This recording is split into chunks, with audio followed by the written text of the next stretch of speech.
Last year RRR cinema ఎలా అయితే హాలీవుడ్లో సెన్సేషన్ క్రియేట్ చేసిందో సేమ్ అలాగే ఈ సంవత్సరం గాడ్జిల్లా -1 అనే జపనీస్ సినిమా హాలీవుడ్ని షేక్ చేసింది. స్పీల్బర్గ్ అండ్ క్యామరన్ ఎలా అయితే మన రాజమౌళి గారిని అప్రిషియేట్ చేశారో అలాగే గాడ్జిల్లా డైరెక్టర్ తకాషి యమజాకిని కూడా క్రిస్టఫర్ నోలన్ అండ్ స్పీల్బర్గ్ మెచ్చుకోవడం జరిగింది. సో అసలు అంతలా ఈ సినిమాలో ఏముందో స్పాయిలర్స్ లేకుండా డిస్కస్ చేద్దాం. ప్రజెంట్ ఈ సినిమా ప్రైమ్ వీడియో జపాన్లో అవైలబుల్గా ఉంది. మన ఇండియాలో కూడా మ్యాక్సిమం నెక్స్ట్ మంత్ ఎండింగ్ లోపు అమెజాన్ ప్రైమ్లో రిలీజ్ అయ్యే ఛాన్స్ ఉంది. ఒకవేళ అంతవరకు ఆగలేమనుకుంటే కనుక మీరు ఆన్లైన్లో ఈ సినిమాని డౌన్లోడ్ చేసుకుని చూడొచ్చు. సో మూవీ లవర్స్, ఈ సినిమా స్పెషాలిటీ ఏంటో చెప్తాను. ముందుగా number 1, remember the characters not VFX. ఒక మంచి సినిమాకి మామూలు సినిమాకి తేడా ఏంటంటే సినిమా చూడడం అయిపోయిన తర్వాత నెక్స్ట్ మినిటే మర్చిపోతే అది మామూలు సినిమా. అదే అయిపోయిన తర్వాత కూడా అట్లీస్ట్ కొన్ని గంటల పాటు గుర్తుంటే అది మంచి సినిమా. అలా గుర్తుండాలి అంటే స్టోరీ అండ్ క్యారెక్టర్లు ఎమోషనల్గా మనకి కనెక్ట్ అవ్వాలి. గాడ్జిల్లా -1 సినిమాలో క్యారెక్టర్లతో ఆ ఎమోషనల్ కనెక్షన్ అనేది బాగుంటుంది. అంతెందుకు హాలీవుడ్ లెజెండ్ స్టీవెన్ స్పీల్బర్గ్ గారు కూడా ఈ సినిమాలో క్యారెక్టర్లు నచ్చి సినిమాని 3 సార్లు చూశానని చెప్పారు. బేసిక్ గా ఇలాంటి పెద్ద పెద్ద మాన్స్టర్ మూవీస్ లో విఎఫ్ఎక్స్ కి గ్రాఫిక్స్ కి ఎక్కువ ఇంపార్టెన్స్ ఇవ్వడం జరుగుతుంది. కానీ గాడ్జిల్లా -1లో వాటితో పాటు హ్యూమన్ స్టోరీ అండ్ క్యారెక్టర్ల మీద కూడా ఫోకస్ కనిపిస్తుంది. ఆబ్వియస్ గా గాడ్జిల్లా సినిమా అంటేనే మెయిన్ అట్రాక్షన్ ఆ మాన్స్టరే అవుతుంది, అందులో ఎలాంటి డౌట్ లేదు. కానీ ఒకసారి మీరు సినిమా హిస్టరీలో బెస్ట్ మాన్స్టర్ మూవీస్ ఏవైనా తీసుకోండి. Jaws, Jurassic Park, King Kong, కొరియన్లో బాంగ్ జూన్ హో తీసిన హోస్ట్, ఈ సినిమాలన్నిట్లోనూ మాన్స్టర్ కంటే కూడా హ్యూమన్ స్టోరీ అండ్ ఎమోషన్స్ కి ఎక్కువ ఇంపార్టెన్స్ ఇవ్వడం జరిగింది. అందుకే ఈ సినిమాలు ఎన్ని సంవత్సరాలైనా సరే మనకి గుర్తుండిపోతాయి. సేమ్ అలాగే ఈ గాడ్జిల్లా -1 మూవీలో కూడా ఫ్యామిలీ బాండింగ్, పేట్రియాటిజం, ఫ్రెండ్షిప్, ఈ థీమ్స్ అన్నిటిని టచ్ చేశారు. దీనివల్ల హ్యూమన్ క్యారెక్టర్లు గాడ్జిల్లాతో ఫైట్ చేసేటప్పుడు వాళ్ళని కేర్ చేస్తాం, వాళ్ళు గెలవాలని కోరుకుంటాం. అదే ఈ సినిమా సక్సెస్ కి మెయిన్ రీజన్ అని చెప్పాలి.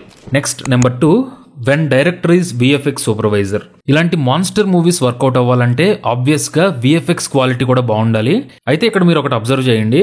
రీసెంట్ గా రిలీజ్ అయిన Hollywood monster movie Godzilla versus Kong budget ఏమో $200 మిలియన్. కానీ ఈ జపనీస్ గాడ్జిల్లా -1 బడ్జెట్ మాత్రం జస్ట్ $10 మిలియన్. అంటే ఆల్మోస్ట్ 5% బడ్జెట్ తో బెస్ట్ అవుట్పుట్ ని తీసుకొచ్చారు. దీనికి main reason director Takashi Yamazaki ఇంతకు ముందు విజువల్ ఎఫెక్ట్ సూపర్వైజర్ గా పనిచేయడమే. సో జస్ట్ 35 మెంబర్స్ టీమ్ తో 8 months లో 610 విఎఫ్ఎక్స్ షాట్స్ ని పుల్ ఆఫ్ చేశారు. ఎవరైనా ఆస్పైరింగ్ ఫిల్మ్ మేకర్స్ ఉంటే ఒకసారి యూట్యూబ్ లో గాడ్జిల్లా -1 విఎఫ్ఎక్స్ మేకింగ్ వీడియో ఉంది, చూడండి. తక్కువ బడ్జెట్ లో బెస్ట్ విఎఫ్ఎక్స్ ని ఎలా పుల్ ఆఫ్ చేయొచ్చో మీకు అర్థమవుతుంది. మేకింగ్ అండ్ విజువల్స్ పరంగా నాకు బాగా నచ్చింది ఏంటంటే ఈ సినిమాలో కలర్ ప్యాలెట్ ని యూనిఫామ్ గా డిజైన్ చేసుకున్నారు. అలాగే సీన్స్ లో కూడా ఒక జెన్యూన్ టెన్షన్ ని క్రియేట్ చేయగలిగారు. దీనివల్లే తక్కువ బడ్జెట్ లో కూడా బెస్ట్ సినిమాటిక్ క్వాలిటీని అచీవ్ చేశారు. ఇక next number 3, depiction of war and trauma, true spirit of Godzilla. Basic గా జపాన్ వాళ్ళు గాడ్జిల్లాని క్రియేట్ చేయడం వెనకాల థీమాటిక్ రీజన్ ఏంటంటే హిరోషిమా అండ్ నాగసాకిలో జరిగిన ట్రాజడీ తర్వాత జపాన్ లో చాలా మార్పులు వచ్చాయి. సో ఆ న్యూక్లియర్ హాలోకాస్ట్ కి సింబాలిక్ గా గాడ్జిల్లాని చూపించడం జరిగింది. కాకపోతే తర్వాత హాలీవుడ్ స్టూడియోస్ ఈ గాడ్జిల్లా ఐపీని తీసుకుని కొంచెం టోన్ డౌన్ చేసి క్రౌడ్ ప్లీజింగ్ మూవీస్ లా తీయడం మొదలుపెట్టారు.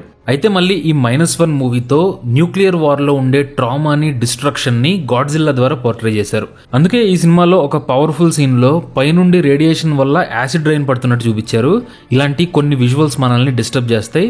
ఒక్క మాటలో చెప్పాలంటే గాడ్జిల్లా అసలైన ట్రూ స్పిరిట్ ని ఈ సినిమాలో ఎంతో కొంత మనం ఎక్స్పీరియన్స్ చేయొచ్చు.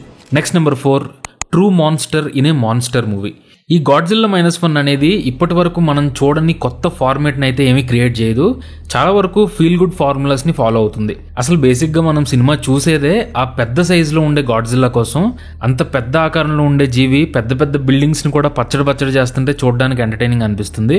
సో ఆ సాటిస్ఫాక్షన్ ఇస్తూనే ఈ సినిమాలో గాడ్జిల్లాని ఒక ప్యూర్ మాన్స్టర్ లాగా ట్రీట్ చేయడం కూడా ఎఫెక్టివ్ గా ఉంటుంది. ఇదొక్కటే కాదు, ఏ సినిమా అయినా సరే చూడడానికి ఇంట్రెస్టింగ్ గా ఉండాలి అంటే హీరోతో పాటు హీరోకి ఆపోజిట్ లో ఒక బలమైన ఫోర్స్ అపోజిషన్ లో ఉండాలి. అందుకే ఈ సినిమాలో గాడ్జిల్లాని పవర్ఫుల్ గా మాన్స్టర్ లాగా ఒక స్ట్రాంగ్ విలన్ లాగా చూపించడం సినిమాకి బాగా ప్లస్ అయింది. కొన్ని సీన్స్ లో మీరు నిజంగానే గాడ్జిల్లాని చూసి భయపడతారు. ఈ మధ్య కాలంలో హాలీవుడ్ లో వచ్చిన మాన్స్టర్ వర్స్ లో మంచి గాడ్జిల్లాని చూసి బోర్ కొడితే గనక ఈ -1 మీకు డిఫరెంట్ ఎక్స్పీరియన్స్ అందిస్తుంది. సో ఫైనల్ గా చెప్పేది ఏంటంటే story telling is familiar but fantastic. ఇంత ముందు చెప్పినట్టు గాడ్జిల్లా -1 మూవీలో అవుట్ ఆఫ్ ద బాక్స్ ఎప్పుడు చూడని పాయింట్స్ అయితే ఉండవు. కానీ ఒక honest and powerful story telling ని మీరు ఎక్స్పీరియన్స్ చేయొచ్చు. ఫార్ములాస్ ని ఫాలో అయినా కానీ ఎక్కడ కూడా ఆడియన్స్ ని గ్రాంటెడ్ గా తీసుకున్నట్టు అనిపించదు. అన్నిటికీ మించి స్టార్ట్ నుండి ఎండ్ వరకు జెన్యూన్గా క్యారెక్టర్లని కేర్ చేస్తాం, మాన్స్టర్ని చూసి భయపడతాం, క్లైమాక్స్ ఎపిసోడ్ కూడా థ్రిల్లింగ్ అనిపిస్తుంది. ఇవన్నీ మనకి చిన్నప్పుడు చూసినటువంటి గాడ్జిల్లా ఎక్స్పీరియన్స్ని గుర్తు చేస్తాయి. సో మూవీ లవర్స్, ఈ గాడ్జిల్లా -1 మూవీని మాత్రం అస్సలు మిస్ అవ్వకండి. ఒకవేళ సినిమాను ఆల్రెడీ చూసుంటే మీకు ఎలా అనిపించిందో కింద కామెంట్ చేయడం మర్చిపోకండి. Thank you for watching this video.